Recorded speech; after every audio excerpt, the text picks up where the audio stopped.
नमस्कार, आप देख रहे हैं कुंडेश्वर टाइम्स।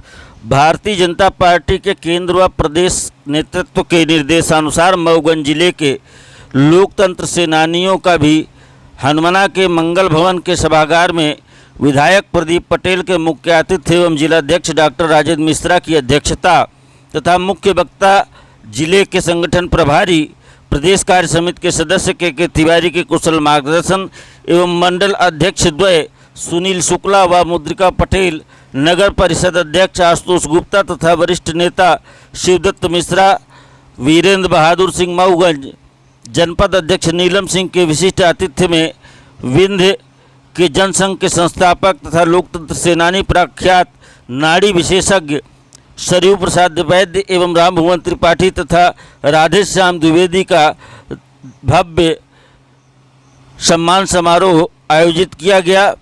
इस दौरान वक्ताओं ने कहा कि 1975 में इंदिरा गांधी ने आपातकाल लगाकर लोकतंत्र की हत्या जैसा जघन्य अपराध किया था। कार्यक्रम का सफल संचालन जिला महामंत्री सरिता सिंह ने किया। देखिए कुंडेश्वर टाइम्स उप संपादक संपत दास गुप्ता की ground report. Bharatiya Janata party के बहुत वरिष्ठ नेता आदरणीय राम भुवन त्रिपाठी जी, जिनके सम्मान में आज कार्यक्रम में हम सब तालियों बजाकर आपका स्वागत करेंगे।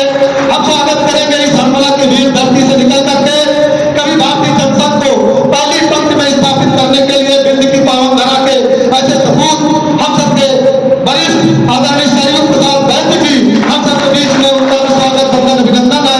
हमारा स्वागत बंदन अभिनंदन है आदरणीय द्विवेदी जी, जो भारतीय जनता पार्टी के कभी मंडल के अध्यक्ष भी रहे और आप भी मीसाबंदी के तहत उस मीसा आंदोलन के खिलाफ अपने आप को संघर्ष करते हुए जेल की सलाखों के पीछे आपने भी समय गुजारा। ऐसे आदरणीय द्विवेदी जी हम सबके बीच में है, आपका भी स्वागत बंदन अभिनंदन है।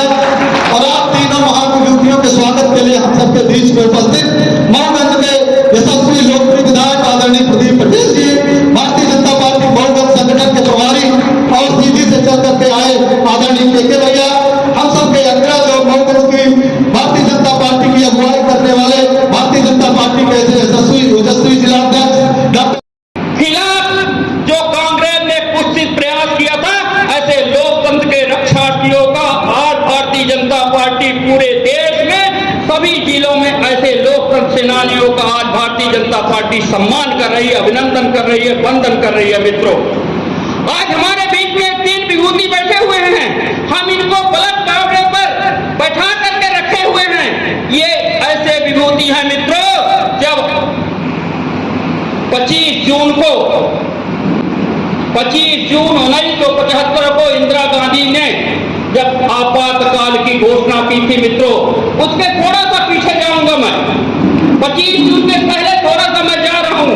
12 जून को इंदिरा गांधी जी का रायबरेली से निर्वाचन इलाहाबाद हाई कोर्ट ने सुन्न किया था मित्रों, 12 जून 1975 को।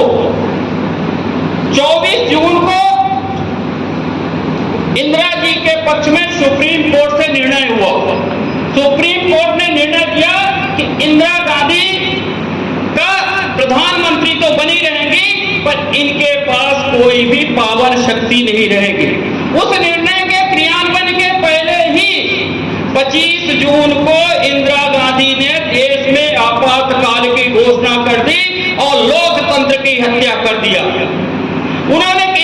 उन्होंने कहा कि हमारे जितने भी विपक्षी दल के लोग हैं, जो कांग्रेस के खिलाफ हैं, जो देश के रक्षा के लिए काम कर रहे हैं, जो भारत माता के रक्षा के लिए काम कर रहे हैं, जो देश और समाज और राष्ट्र के पुनर्निर्माण के लिए काम कर रहे हैं, उन सब लोगों को जेल में डाल दो। किसी की भी कोई व्यक्तिगत स्वतंत्रता नहीं होगी, सब लोग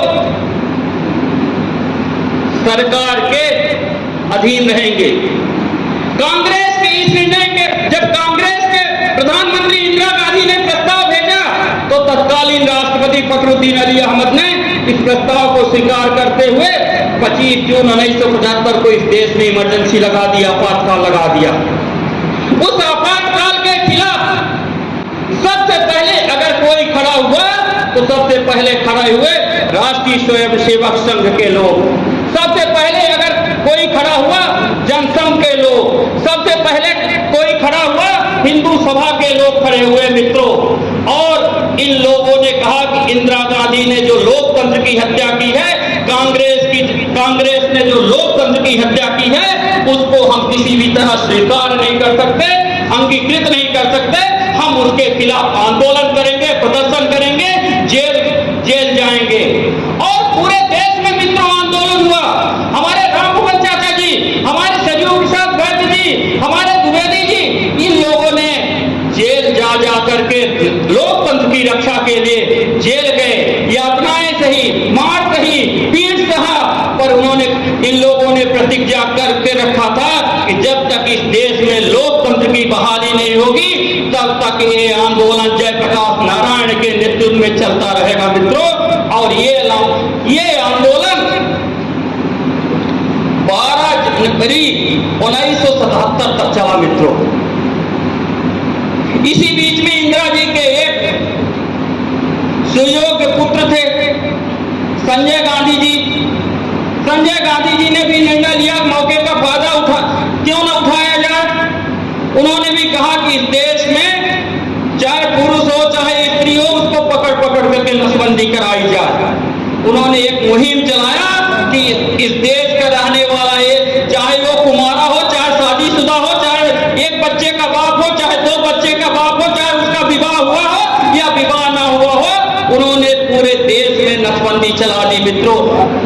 76 से लेकर के 77 तक पूरे देश में नसबंदी का दौर चला मित्रों। नसबंदी की इस दौर में बहुत सारे लोगों को नसबंदी करा दी गई मित्रों। इतना ज्यादा कांग्रेस ने इस देश में, इस समाज के लिए, इस राष्ट्र के लिए नुकसान किया। अंत में जाकर के देश में आंदोलन, जनसंघ से लेकर के सभी संगठनों ने आंदोलन किया, सरदार सिख समाज ने भी आंदोलन किया। अंत में जाकर के मार्च महीने में इंदिरा जी ने निर्णय लिया कि हम पुनः चुनाव कराएंगे। 77 में मित्रों पुनः चुनाव हुआ। इंदिरा गांधी पूरी तरह से हार गई। जो कांग्रेस 350 सीटें, 1975 में कांग्रेस की 350 सीटें थी, और जब 77 का आम चुनाव हुआ मित्रों, तो कांग्रेस 153 सीटों में सिमट गई। देश की जनता ने कांग्रेस को जवाब दिया, कांग्रेस को प्रतिकार दिया, और कांग्रेस को औंधे मुंह गिनना पड़ा। हमारे जयप्रकाश नारायण के नेतृत्व में बहुत सारे दलों ने एक संयुक्त गठबंधन बनाया, और उस गठबंधन में माननीय मोरारजी देसाई देश के यशस्वी प्रधानमंत्री बने। बाद में 2 साल ये सरकार चली। 2 साल के बाद आपस में थोड़ा सा खींचतान के बाद 1979 में ये सरकारें गिर गई। मित्रों, हमारा कहने का आशय ये है कि कांग्रेस ने सदैव लोकतंत्र की हत्या की है। कांग्रेस ने कभी संविधान को माना नहीं है। कांग्रेस कभी लोकतंत्र के हितकर नहीं रही है। कांग्रेस हरदम राजतंत्र और परिवार तंत्र के साथ रही। आप कल्पना करिए, कांग्रेस का प्रधानमंत्री, सबसे पहला प्रधानमंत्री कौन हुआ? पंडित जवाहरलाल नेहरू। फिर प्रधानमंत्री कौन बन गई? इंदिरा गांधी। फिर प्रधानमंत्री कौन बन गए? राजीव गांधी। फिर प्रधानमंत्री कौन बनेंगे? अभी आप लोग जानते हैं, जिनको पप्पू पप्पू कहते हैं प्रेम से, और उनका ओरिजिनल नाम राहुल गांधी को प्रधानमंत्री की दौड़ में। ये देश की पार्टी है मित्रों, की परिवार की पार्टी। ये सोचने और चिंतन करने का विषय है मित्रों। इनके कांग्रेस के लोग एक परिवार के माध्यम से देश को चलाना चाहते हैं। अभी हमने नारा लगाया था, अब की बार हमने नारा लगाया था कि अब की बार अजीत तिवारी जी हमारे जिलाध्यक्ष जी, और लोकतंत्र सेनानी के रूप में हमारे तीनों लोगों के चरणों में मैं प्रणाम करता हूं, अभिवादन करता हूं। हमारे सम्मान्य मंच, वरिष्ठ कार्यकर्ता पदाधिकारी, सभी कार्यकर्ता साथियों, आज का जो दिन है 49 साल हो गए। 25 जून 2025 जब आएगा तो हमारा 50 साल पूरा हो जाएगा।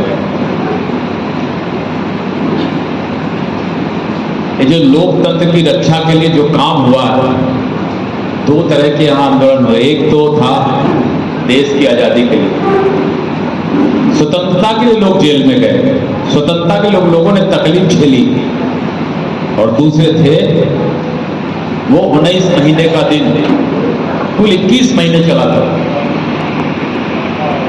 और वो 19 महीने के इस लोकतंत्र की रक्षा के लिए जो यातनाएं, जो जेल और जो प्रताड़नाएं झेली गए, ऐसे सब लोगों को मैं आज नमन करता हूं, वंदन करता हूं, अभिनंदन करता हूं।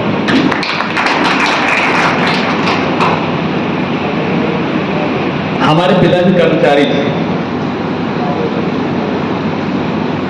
तो 1977 में उनकी 1960 में सर्विस लग गई थी, तो 75 से 77 का दौर उन्होंने देखा। जब हम राजनीति में आए तो 77 की चर्चा होती थी, चुनाव 75 से 77 की चर्चा चुनाव होती थी। सामान्य जानकारी किसी को नहीं, जो बारीक रूप से उस आंदोलन को समझते हैं वही इस बात को जानते हैं। ये जो अचानक इस देश के अंदर आपातकाल लगा, वो पहली बार नहीं लगा, आपातकाल 3 बार लगा है देश के अंदर। आदरणीय विधायक जी, आज लोकतंत्र सेनानियों का सम्मान समारोह था, इस बारे में क्या करना चाहेंगे? आज 25 जून को इस देश के अंदर 1975 में आपातकाल लगाया गया था, जो बिल्कुल अवैधानिक तरीके से लगाया गया था, बिना कैबिनेट की मंजूरी से लगाया गया था, और देश को एक बहुत संकट में झोंकने का काम, एक गलत निर्णय लिया गया था। काले दिवस के रूप में मनाते हैं। आज वही 49 वर्ष पूरे हुए हैं। लोकतंत्र सेनानी में हमारे 3 लोग आज यहाँ पर, हमारे गौरव की बात है कि हरमना से भी हमारे 3 वरिष्ठ जन हैं, उनका सम्मान किया गया। हमारे पार्टी के अध्यक्ष, उनके कार्यकर्ता, हमारे पार्टी के जिले के प्रभारी, सब लोगों ने मिल करके पार्टी के अलग अलग क्षेत्रों से आए सब कार्यकर्ताओं के साथ उनका सम्मान किया। ये हमारे लोग गौरवान्वित क्षण है, हम उनका सम्मान करते हैं। जिलाध्यक्ष महोदय, आपने अभी बहुत विस्तार से यद्यपि लोकतंत्र की हुई हत्या के बारे में व्याख्यान दिए हैं, क्या कहना चाहेंगे? तेज थोड़ा बोलिए। देश जब से आजाद हुआ और आज 2024 तक कांग्रेस ने सदैव लोकतंत्र की हत्या की है। जब जब कांग्रेस को मौका मिला है तब तब कांग्रेस ने लोकतंत्र की हत्या की हो, चाहे जवाहरलाल नेहरू जी का कार्यकाल रहा हो, चाहे इंदिरा जी का कार्यकाल रहा हो। और 25 जून 1975 को जिस तरीके से बिना कारण भारत के प्रत्येक नागरिक उसके मौलिक अधिकार को खत्म करके और देश की प्रधानमंत्री इंदिरा गांधी ने आपातकाल लगाया था, वो उसकी जितनी तीखी भर्त्सना की जाए वो कम है। और उस लोकतंत्र के आपातकाल के खिलाफ हमारे सरयू प्रसाद वैद्य, राम भुवन जी और द्विवेदी जी, हमारे 3 विभूति ऐसे थे जिन्होंने उस लोकतंत्र की हत्या के खिलाफ अपनी आवाज बुलंद की। 19 महीने जेल में रहे और भारत में पुनः लोकतंत्र स्थापित हुआ। उसके बाद जेल से बाहर आए। आज ऐसे 3 विभूतियों को भारतीय जनता पार्टी जिला मऊगंज द्वारा सम्मान समारोह और उनका आशीर्वाद प्रत्येक कार्यकर्ता ने लिया है। जी, आप आज कार्यक्रम के मुख्य अतिथि रहे हैं, क्या कहना चाहेंगे? आज आपातकाल दिवस को हम लोग काला दिवस के रूप में मनाते हैं और इस अवसर पर 25 जून 1975 को तत्कालीन इंदिरा गांधी की जो सत्ता के मद में चूर सरकार थी, देश को आपातकाल में झोंक दिया था और देश में लोकतंत्र बहाली के लिए हमारे जिन नेताओं ने, कार्यकर्ताओं ने काम किया था, उनका हम लोगों ने सम्मान किया। ये हम सबके लिए गौरव की बात है। धन्यवाद।